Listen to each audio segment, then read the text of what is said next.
I al proper capítol parlarem del cicle de l'aigua.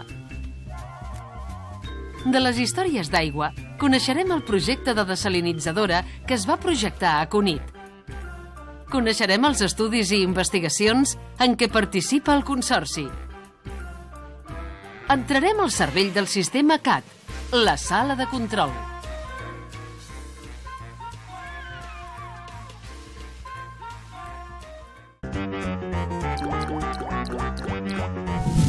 Definició d'aigua. El cicle de l'aigua comença amb l'evaporació de l'aigua dels mars i de la superfície terrestre gràcies a l'escalfor del sol, que forma els núvols, i l'aigua torna a la terra en forma de pluja, neu o calamarsa. La major part ho fa sobre els mars. La precipitació que cau sobre els continents retorna lentament al mar i beneficia els habitants de la zona per on circula. La seva distribució per la superfície terrestre no és uniforme. Mentre que a les zones àrides pot no ploure durant anys, als tròpics plou torrencialment tots els dies durant l'estació de més pluja. Un percentatge molt petit de l'aigua que arriba als continents és aprofitada per l'home. L'any 1980 es va calcular que la quantitat d'aigua utilitzada per l'home a escala mundial va ser d'entre 2.600 i 3.000 quilòmetres cúbics.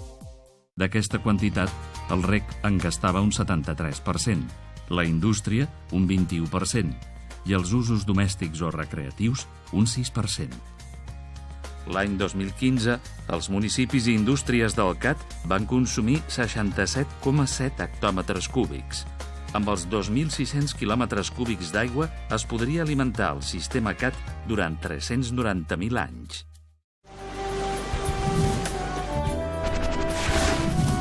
Històries de l'aigua.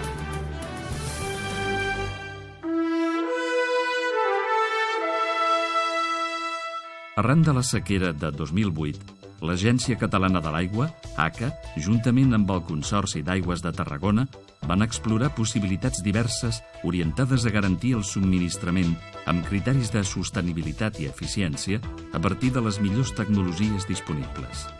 La desalinització es va identificar com una opció i la construcció d'una planta entre el Penedès i el Garraf va ser un projecte de caràcter estratègic per al país.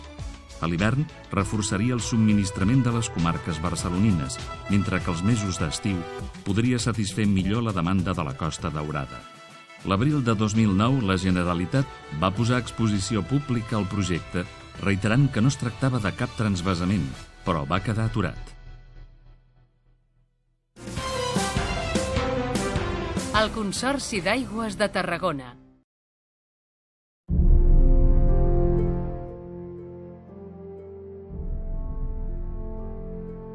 La recerca constant per la millora continuada del procés i la gestió és un dels pilars del CAT, però també es participa en projectes més amplis, amb universitats i organismes europeus.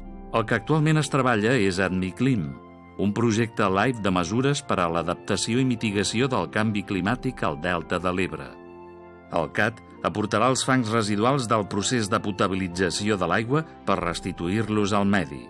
Un altre projecte d'interès és Aquaembec, que es desenvolupa juntament amb Cetaqua, Centre Tecnològic de l'Aigua, i busca posar les bases de disseny per una planta potabilitzadora del segle XXI, amb les millors tecnologies disponibles, mirant de minimitzar els riscos sanitaris, microbiològics i radiològics i ambientals, tot anticipant escenaris futurs, legislatius o la previsió de la variabilitat de l'aigua del riu.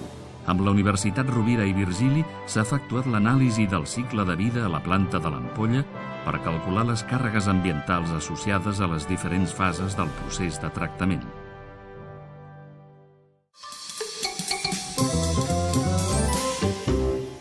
El procés. La sala de control, situada a l'etap de l'ampolla, integra els processos de captació, tractament i distribució. El projecte SAOEC automatitza la gestió dels costos d'energia i s'optimitzen tots els recursos. Des del control central es coordina i dirigeix l'arribada i la distribució de l'aigua a més de 119 punts de tota la província. El sistema permet tenir dades en temps real de cabals circulants, pressions, nivells dels dipòsits temperatura de motors, vibracions dels equips motobomba, desviament de cabals, detecció d'avaries, detecció de personal a través d'un sistema d'antiintrusisme, etc. En total, es gestionen unes 24.000 senyals que s'actualitzen cada 10 segons des de les diferents instal·lacions. L'automatització del control central comporta un major grau d'eficiència en la gestió, que a la vegada també té implicacions en la millora de la seguretat i la sostenibilitat i genera sinergies d'estalvi amb d'altres serveis. I el proper capítol... El riu és l'element que millor identifica l'aigua dolça al planeta Terra. A les històries d'aigua coneixerem com s'ha resolt el principal focus de contaminació de l'Ebre localitzat a Flix. Des del cervell del sistema CAT, la sala de control, veurem com es gestiona de forma eficient l'energia que ho fa funcionar tot. Vist el procés de potabilització i distribució, coneixerem l'Espai d'Aigua, un centre de recreació que hi ha a l'Ampolla per ensenyar als visitants què és i com funciona el CAT.